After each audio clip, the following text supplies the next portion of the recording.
नमस्कार दोस्तों। भारत की राजनीतिक व्यवस्था एक संघीय संसदीय लोकतांत्रिक गणराज्य है, जिसमें एक संवैधानिक ढांचा है जो सरकार की शक्तियों और संरचनाओं को रेखांकित करता है। संवैधानिक ढांचा भारत का संविधान, जिसे 1950 में अपनाया गया था, देश का सर्वोच्च कानून है। ये भारत को एक संप्रभु धर्मनिरपेक्ष लोकतांत्रिक गणराज्य के रूप में स्थापित करता है और सरकार के लिए रूपरेखा को रेखांकित करता है। सरकार की शाखाएं।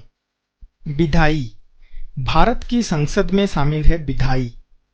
लोकसभा, जो लोगों का सदन है, देश भर के निर्वाचन क्षेत्रों का प्रतिनिधित्व करने वाले 543 निर्वाचित सदस्य होते हैं, जिनको संसद कहा जाता है।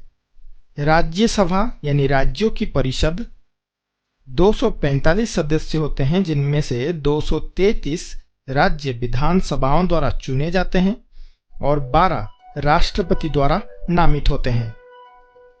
कार्यकारी, भारत का राष्ट्रपति राज्य का मुखिया होता है, जिसके औपचारिक और संवैधानिक कर्तव्य होते हैं।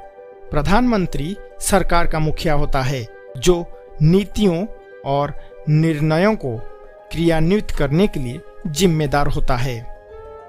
न्यायपालिका, भारत का सर्वोच्च न्यायालय है, जिसके पास संविधान और कानूनों की व्याख्या करने का अधिकार है। निचली अदालतों में उच्च न्यायालय और अधीनस्थ न्यायालय शामिल हैं। राजनीतिक दल, भारत में बहुदलीय व्यवस्था है, जिसमें कई राष्ट्रीय और क्षेत्रीय दल हैं। प्रमुख राष्ट्रीय दलों में शामिल हैं भारतीय राष्ट्रीय कांग्रेस, भारतीय जनता पार्टी, भारतीय कम्युनिस्ट पार्टी, आम आदमी पार्टी।